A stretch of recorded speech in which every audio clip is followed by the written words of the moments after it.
औरंगजेब रहमतुल्लाह अलैह इतना नेक बादशाह जो टोपी सीकर अपनी रोजी रोटी का काम चलाया। आज भी औरंगजेब इसी मिट्टी में समा गए हैं। वो अंग्रेज नहीं थी जो लूटकर भाग गए थे। After Abu Azmi, AIMIM Bihar President and MLA Akhtarul Imam also hailed Aurangzeb, further intensifying the debate. काफी कंट्रोवर्सी हो गई है। अबू आजमी पर कार्रवाई भी कर मैं कह रहा हूं कि बीजेपी का मामला नफरत की आग में रोटी सेकने के अलावा कुछ भी नहीं है। आज का नौजवान कारोबार चाहता है, रोजगार चाहता है, किसान फसलों की कीमत चाहता है, किसान अपने खेतों में पानी चाहता है, लेकिन सरकार कुछ कर नहीं पा रही है और सिवाय नफरत के इनके पास कोई इशू नहीं है। औरंगजेब रहमतुल्लाह अलैह इतना नेक बादशाह जो टोपी सीकर अपनी रोजी रोटी का काम चलाया, देश के आम जनों के टैक्स के पैसों को अपने शरीर पर इस्तेमाल नहीं किया। आज भी औरंगजेब इसी मिट्टी में समा गए हैं। वो अंग्रेज नहीं थी जो लूटकर भाग गए थे, बल्कि इस देश की उसने सेवा की थी। और अफगानिस्तान से लेकर बर्मा तक टुकड़े टुकड़े हुए बटे हुए भारत को अगर किसी ने अखंड भारत बनाया, महान भारत बनाया, तो उसका नाम औरंगजेब है। औरंगजेब ने मंदिर में भी मस्जिद में भी एक ही नज़र से देखा। ज़मीन इसको भी हंगामा क्यों है बर्पा, उनके नफरत के सौदागरों से पूछिए। सूरज निकलता है, सूरज जब निकलता है अगर चमगादड़ अंधा हो जाए तो हमें क्यों कहते हैं? ये लोग प्रेम के दुश्मन हैं, ये लोग शांति नहीं चाहते हैं, ये लोग धार्मिक उन्माद फैलाने वाले लोग हैं और इन्होंने संविधान के विपरीत काम किया है। इसलिए सुप्रीम कोर्ट को ऐसी सरकारों के खिलाफ सो मोटो नोटिस लेनी चाहिए। यकीनन कार्रवाई गैर आईनी है, असंवैधानिक कार्रवाई है उन पर।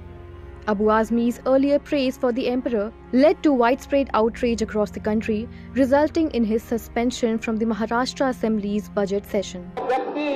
छत्रपति शिवाजी महाराज की परंपरा पर गौरव की अनुभूति करने की बजाय लज्जा महसूस कर रहा हो और औरंगजेब को अपना नायक मान रहा हो, क्या उसको भारत के अंदर रहने का अधिकार होना चाहिए क्या? और समाजवादी पार्टी को इसका जवाब देना चाहिए। एक तरफ आप कुंभ को कोसते रहे और दूसरी तरफ औरंगजेब जैसे दुष्ट और क्रूर धर्मांध मंदिरों को तोड़ने वाले व्यक्ति को, भारत की आस्था को निर्ममता के साथ रौंदने का कार्य करने वाले व्यक्ति को महिमामंडन करते हो। Abu Azmi is a repeat offender, and I'm glad that he's been suspended from the Maharashtra Assembly, and Yogi Adityanath ji demanding that he be suspended from the Samajwadi Party is absolutely legit, because he makes a hero out of Aurangzeb, who did nothing but destroy Hindu temples, whether it was Kashi Vishwanath, Trambakeshwar, or the doings in West Bengal and Orissa.